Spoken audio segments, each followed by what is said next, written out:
Welcome to the Friday session. I'm very excited about our content today. Have you ever been told that you should just manage your expectations? We don't want you to be disappointed. I've been told that. And guess what? It sucks. It automatically is setting you up in your own mind to fail, to not hit the target, and that in some way that people don't believe in you and, they know you're going to be disappointed. So they're just setting you up to be okay with that. Ugh. It is the most contracting, minimizing thing that anyone could ever say. But by a show of hands, how many of you have been told as a child that thing? And when you've been told as a child, how many of us have brought it forward into our adult life? And so we hold back because someone out there decided it's better to not have a go and miss out rather than have a go and not quite get there. Because someone seems to have forgotten all of the value that you get in the actually attempting to do something. So, I really felt it was really important to tackle this today. Because what if you decided to shift the meaning around this? What if you decided to shift your energy around it? And what if you decided managing expectations didn't need to be managed, that expectations, what if expectations were okay to have? What if you were allowed? What if you were allowed to actually dream of the best, to expect the best, to desire the best, to be open to receiving everything that you ever wanted? Doesn't that actually feel a lot better than, well, I'd like this thing, but something in my head is telling me that maybe that's too big an expectation and, going forward, I'm going to get disappointed and... All right, so I want to talk about this. I used to manage expectations. I used to set myself up to be disappointed. And because I'd set myself up for the disappointment, because something in my head was going, this feels a little big, you're probably not going to get it. Guess what? I was always disappointed. I never quite got there for a very, very long time. So if anyone's ever told you that, give them grace. They didn't know any better. Send them lots of love. But let's change that thinking. So as of course, I have my trusty whiteboard behind me. And there's 2 words I'm going to put in here. So we're going to make expectations something else.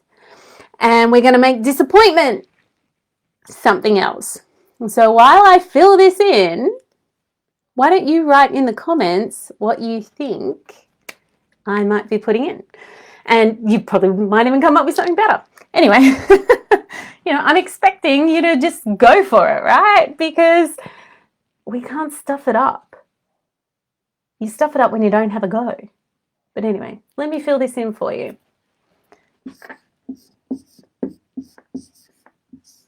Get to see the back of my head. I do apologize. All right.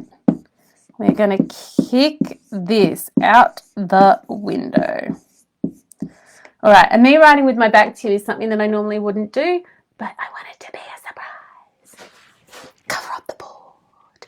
All right. So whatever you put is brilliant. But today, when we're looking at expectations and disappointment, we're going to change it. We're going to make our expectations large. And we're going to make disappointment just be feedback. So this is the thing. If you set a goal here, and it's only a little goal, I don't really have room. I'll do it over here. So this is you, and this is your goal. You can only sort of stretch to here when you make it really easy, right? That's avoiding disappointment. That's managing expectations, right? You're not really stretching. You're not really putting yourself out there. But, you know, if this is you, and, you know, that's your comfort zone, but your goal's out here, the thing that you want, like you stretch, and you come up with resistance here, of course. But when you stretch through and you have the breakthrough, awesome. Or if you don't get here, if you miss the expectation of whatever it is that you want and you get stuck or something happens or you have that moment where you do feel disappointed, let's make a feedback. So what could the feedback possibly be? You've set yourself an expectation. You're feeling really good about it. You've taken the action. It didn't work. Society tells us that if it didn't work, we should feel disappointed.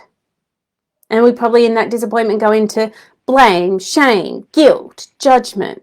We contract. But if we've got these expectations and we've got these visions and these dreams and they're huge, and we know that we're going to bump up against our comfort zone, our beliefs, our values, if we get there and we have that moment where we're like, oh, it didn't work, what if instead of being disappointed, blaming, shaming, guilt, judgment, what if we just decided that that was feedback, that where we were in this particular part of the journey, that just didn't quite work. And if we gave ourselves grace, we could step back and we could take a different path. We still have the expectation. There's no managing about it. We know what we want and we expect to get there. But we just give ourselves permission that if something doesn't work the first time, we just find a different way to do it. So drop the disappointment, drop that managing expectations, drop that low vibe energy of that, oh my God, we're going to end up disappointed, and be okay with the journey, with how we're traveling. And if something doesn't work, it's feedback. Make disappointment feedback. If something doesn't work the first time, just feedback. Take the data that's hitting your brain and let it be data. Don't be so quick to drop it into a negative emotion. And this isn't just expectations and stuff. This is life. Where in your conditioning do you automatically bottom out to worst case scenario? Because that's conditioning. You take the data and you decide instead, this didn't work. What's the feedback? What's the lesson? What am I learning? What can I do differently? It doesn't have to mean that you failed. And when we wrap our heads around this, moving forward becomes a heck of a lot easier. All right. So take that managing expectations and disappointment bullshit and just turf it out of your brain. Journal on it. Do whatever work you need to do to let it go. But it's time now to make your expectations large. You are worthy because you were born. You're here. That means you're worthy of whatever you desire for your life, whatever those expectations are. Make them huge. And remember, the journey towards that, if something doesn't work, it's not about being disappointed. It's just taking it on board as feedback. Feedback. Anyway, I think you get my point. Oh, make expectations large, make disappointment feedback. We forgot to say it 5 times. So let's go. Make expectations large, make disappointment feedback. Say it again. Make expectations large, make disappointment feedback. Say it again. Make expectations large, make disappointment feedback. Say it again. Make expectations large, make disappointment feedback. Say it again. Once more, twice as loud. Make expectations large, make disappointment feedback. All right. I think we've locked it in now. All right. Keep posting, keep shining, and keep asking questions. Bye.